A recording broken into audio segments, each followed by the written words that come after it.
यदि आपके हृदय में ये बात जीवन में नहीं आई तो चूक हो जाएगी। भगवान ने गीता जी में कहा अद्वेष्टा सर्वभूतानां। पूरी सृष्टि में देख लीजिए, किसी के प्रति आपकी दुश्मनी तो नहीं है। श्री जी की प्राप्ति के लिए तैयारी करो। जो कल चर्चा उसके आगे का है विषय, अद्वेष्टा सर्वभूतानां। किसी भी संसार के किसी भी व्यक्ति से तुम्हारी दुश्मनी तो नहीं है।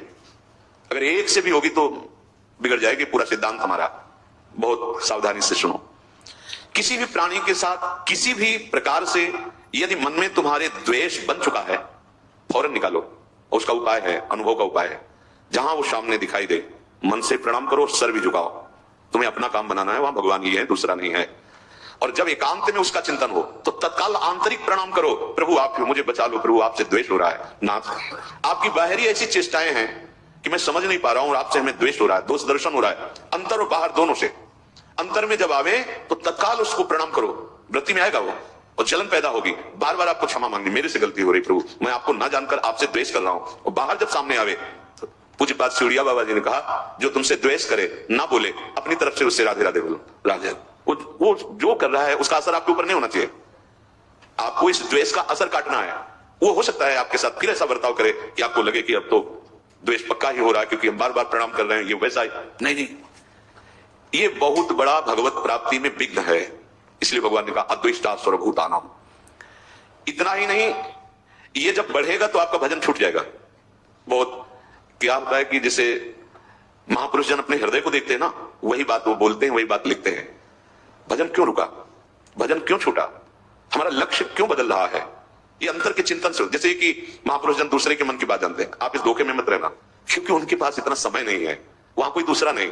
अपने मन को देखा जाता है, पूरी सृष्टि के मन की बात जान ली जाती है, क्योंकि कनेक्शन सब उसी परमात्मा तत्व का है। तो लगता है ये तो हमारे मन की बात जान गए, जो ऊंचे महापुरुष है। ये छोटी छोटी बातों की नहीं, क्या सोच रहे हो क्या, ये नहीं।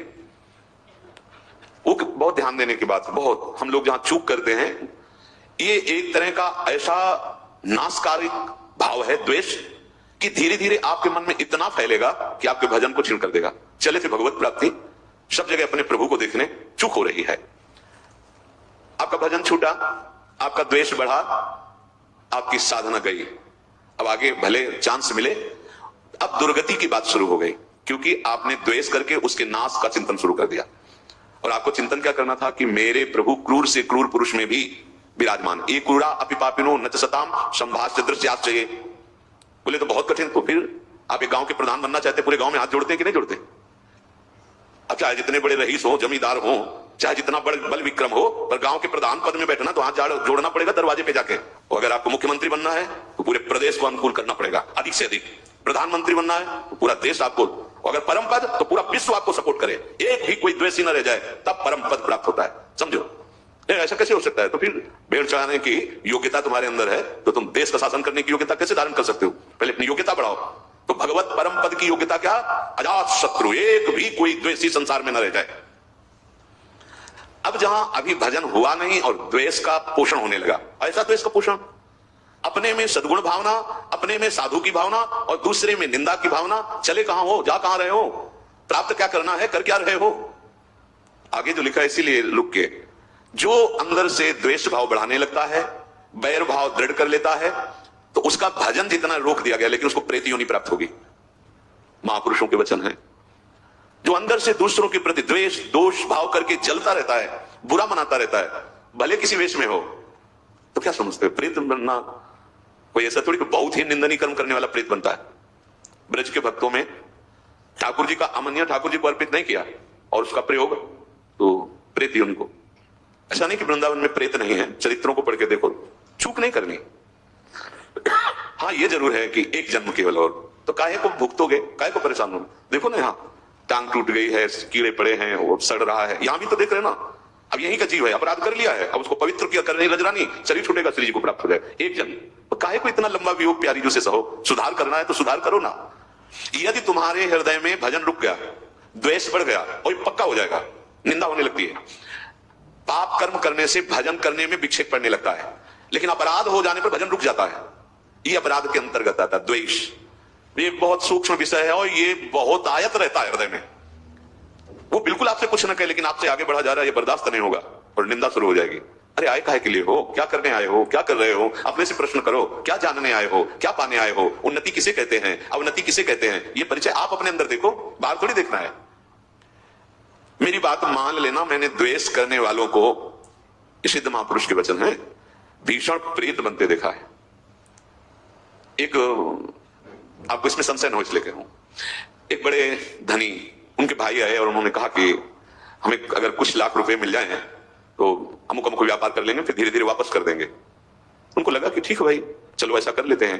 उन्होंने दिया और उनके तो मन में था ना कि मेरे भाई हैं, तो वापस नहीं किया और उनका शरीर पूरा हो गया। जिन्होंने दिया था महात्मा ने, तो इसी योनि को प्राप्त हुए और स्वप्न में आकर एक विशेष किसी महापुरुष को बताया कि मेरे से गलती हो गई, आप कृपा करके किसी भी तरह शासन करके वहां से पैसा मंगवा करके संतों के भंडारा में लगा दीजिए, मेरी मुक्ति हो। जरा सा भी शास्त्र विरुद्ध बर्ताव, ऐसा नहीं कि आप मनमानी आचरण करते रहें और आप भगवत प्राप्त हो जाएं, या आप बड़े पद पे हैं तो मनमानी आचरण कर सकते नहीं। आप सावधान होकर सुने, जो दूसरों से द्वेष करता है, वैर की वृद्धि करता है, ईर्ष्या करता है, मात्सर्य करता है, उसको प्रेत योनि प्राप्त होती है। और प्रेत योनि प्राप्त होने के पहले उसको नरक में यंत्रणा मिलती है। ये हम इसलिए नहीं कह रहे कि आप भयभीत हो जाओ भगवत मार्ग से, इसलिए कह रहे हैं कि फिसलो नहीं, सावधान हो जाओ। हमें यह निश्चय करना है कि जब हम भगवत प्राप्ति के मार्ग में चलें तो किसी से द्वेष नहीं करना। कई बार आपको सत्संग में सुनाया है कि लाला बाबू का रंगनाथ जी की सेठ से थोड़ा सा मनमुटाव पहले था, उसके कारण पूज्य बाबा जय कृष्णदास जी ने विरक्त वेश मंत्र कहने पर भी नहीं दे रहे थे। तो उनको बार बार लग रहा था मैं गुरु आज्ञा में चल रहा हूं, विरक्त लंगोटी केवल लगाने लगे थे, केवल एक लंगोटी और भिक्षा पात्र बस। और बड़े भारी धनी मानी सेठ थे। विचार किया कि मेरे से कोई तो गलती हो रही।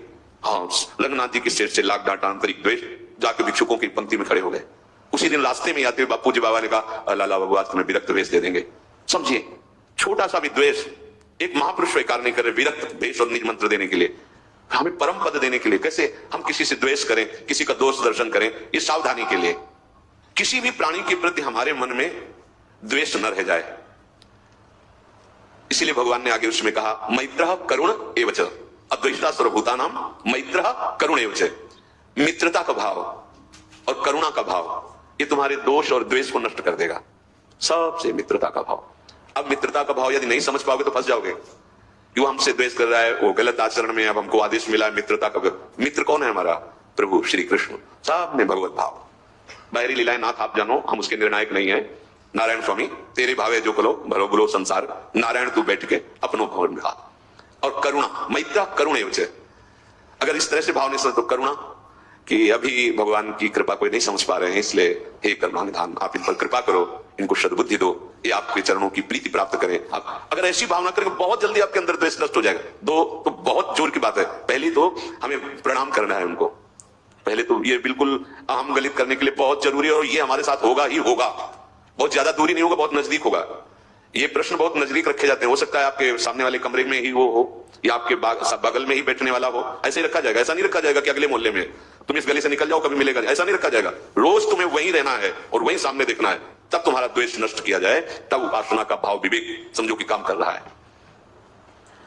महाप्रभु चैतन्य देव जी श्री सनातन गोस्वामी को जब उपदेश किया तो इस उपदेश के बाद कहा कि इसके आगे और कुछ है ये हम नहीं जानते।